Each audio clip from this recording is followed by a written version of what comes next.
Check 1, 2. Hey everyone, how are you doing today? It's Muzz. Good to see you, good to see you.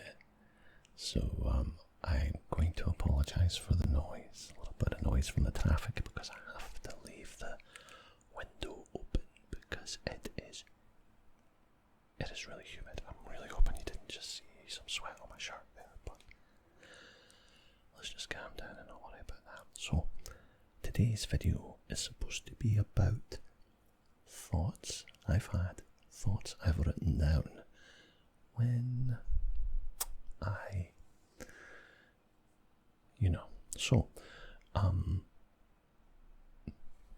I remember a movie.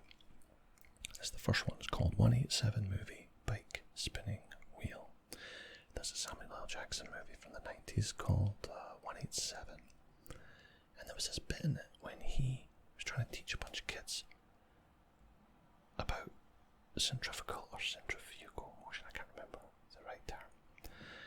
But he used a bike wheel and spun it, and then he would put somebody on one of those swivel chairs and they would turn with it.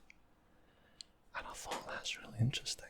And I thought, what if there is a way to get, if you can create rotational motion, isn't there? There has to be a way that we could create forward motion with some sort of combination of spinning wheels, like either connected or in a certain angle or as part of a larger device. Anyway, that's a quick one. The next one, these are all little, do you know when people explain to other people how planes work, they always say, oh, it's to do with the air flowing over the wing. And I know how planes work, and I'm sure lots of people do, but sometimes people communicate things in such a way that I think is very strange. And when you communicate to people that an aircraft flies because the air going over its wing makes me go, what are you talking about? Like, why would you describe it that way? Do you know what I mean? So, best illustration, the planes work. None of this over the wing pish. Imagine an aircraft exactly on a solid line of atmosphere below and no atmosphere above, space. I'm just going to wait for that boat to go by. Hopefully it won't show up in the noise reduction, but it's probably going to be there a wee bit. But it's super bassy in my headphones right now. It's a problem by living in Nova Scotia. There's water everywhere and noisy boats everywhere. I'm just going to carry on. Anyway, so atmosphere below the wings, no air above the wings. What does the plane do? Obviously, it would be able to rest on that atmosphere to at least a certain extent. So the weight of the plane would be pressed on the air through over time and distance and speed and velocity and all that. So I thought, wouldn't that be, or using water, if you put an air... Wow.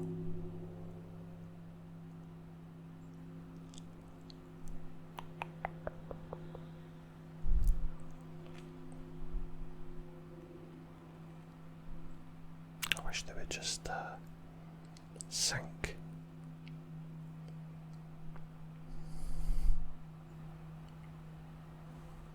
I'm just going to keep going. You know what? Forget about that one. It's a crap one anyway. Alright, so here's another one.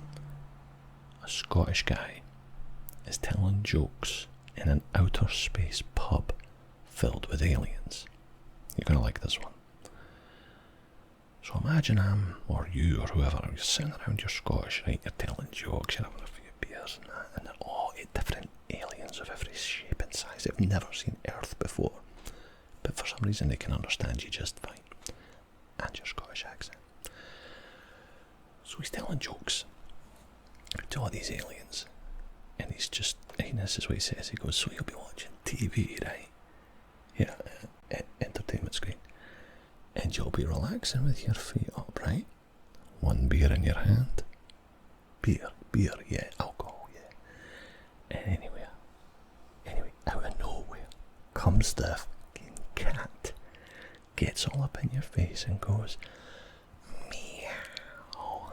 And all the aliens are spitting their drinks out in laughter, almost starting fights, falling over, almost dying, because they've never heard, like, jokes before. They've never heard humour before. Some of them are dying because it's making their bodies convulse into a point where, like, the body's not used to it. So there's aliens out there who've never laughed, and this is them laughing for the first time. Some survivors request an encore. That's right. The laughing was so intense. Some of them died, right? And then I say, so no, then the Scottish guy says, you know what we do? Do you know what we do? Do you know what we can do? We put both hands like this in a pincer shape, and then we squish it with our cheeks and call it fluffums and cute wee fucker, aren't you? And the survivors start laughing again, really enjoying it, roaring laughter, just a solid crowd. And then the camera zooms out, and the man in an anti-gravity wheelbarrow takes several alien cadavers to the morgue. And on that day, humour from Earth was considered a lethal danger to many species. And in order to join the galactic community one day, we have left such humour behind. A necessary sacrifice for humanity. Is it a price worth paying? There you go. Okay, let me scroll down to the next one. Oh, this is a good one, but I actually feel like I'm going to make a video out of this, so I don't want to ruin it. I don't want to give away any of my trade secrets, okay? Okay, this one I think, it's no big deal. It's no big deal. All it does is explain what the afterlife is. It's no big deal. It just explains all of human nature. So don't get like all excited about it. Right? So the idea is that there's an energy field everywhere, permeating all. Not mechanical energy like springs and stuff, but electrical, neurological energy, patterns, emotions, angry energy, calm energy, horny energy, and so on. So a person's energy is them, their soul, their IP address for the universe, an independent pattern. So is this proof of an afterlife? Now I like this because it fits both biblical and atheists at the same time. That's why one day this may become to known as Muzzism. Okay, I'm copyrighting it right now just in case it becomes something bigger. Okay, Muzzism. So, family genetics determine the unique signature IP address of each pattern. Like we're all a pattern. They're truly independent souls. I mean, DNA is so unique, so why would the energy that flows through our body be any more or less unique than our DNA? Souls will cluster, I'm saying souls, will cluster to those sharing similar signatures, past loved ones, maybe future loved ones too, cluster together. Are we the atoms, molecules of something? So I could meet my dad after I die. Because when I die, my pattern will be released into the energy matrix where his is. And I would hope that because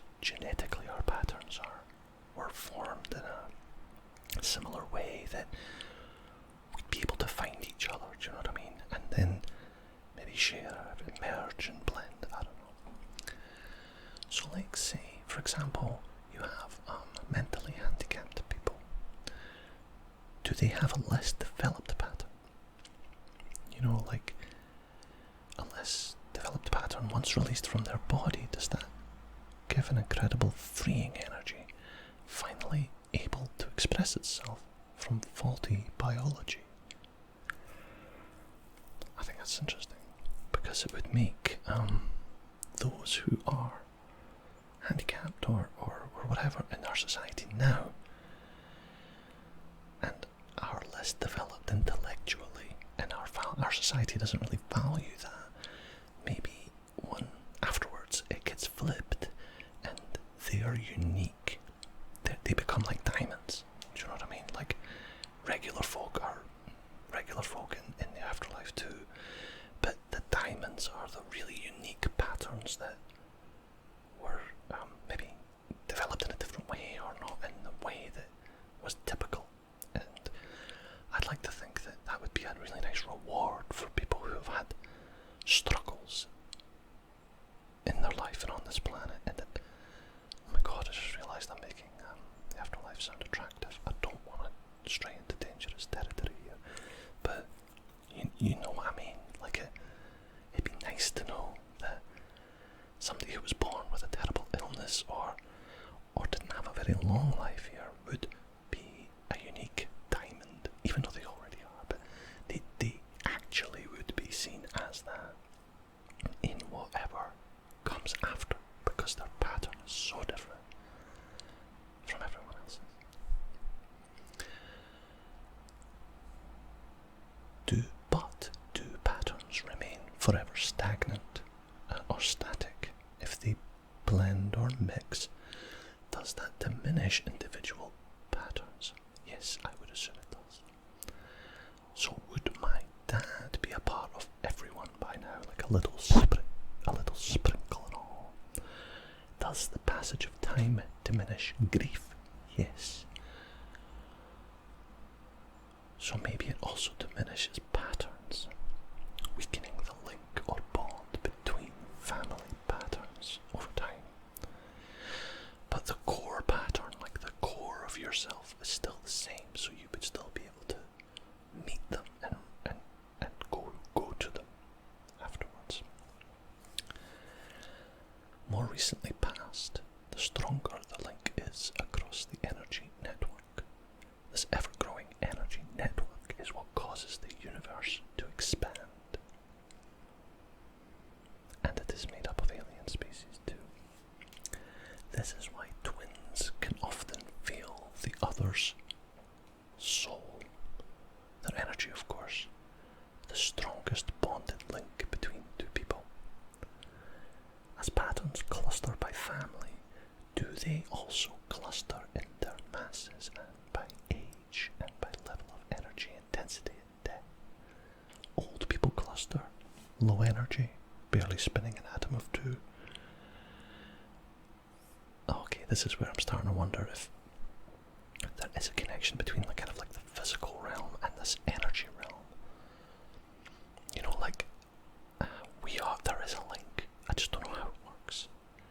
So physical realm versus this energy grid plane do have a connection of a sort. I'm not sure what I meant by that.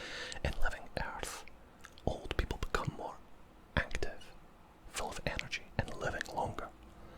When they pass, their more invigorating energy mixes with the other olds, enhancing the group. That's something to think about.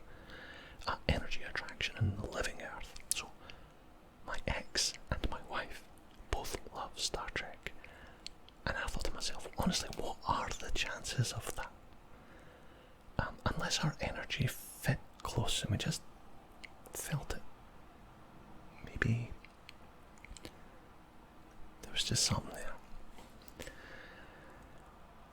But that blast of raw attraction beyond just looks, instantly attracted, in my case everything to do with my wife, is perhaps explains the soulmates thing. It's just two energy patterns that are just like bam, perfectly fit together.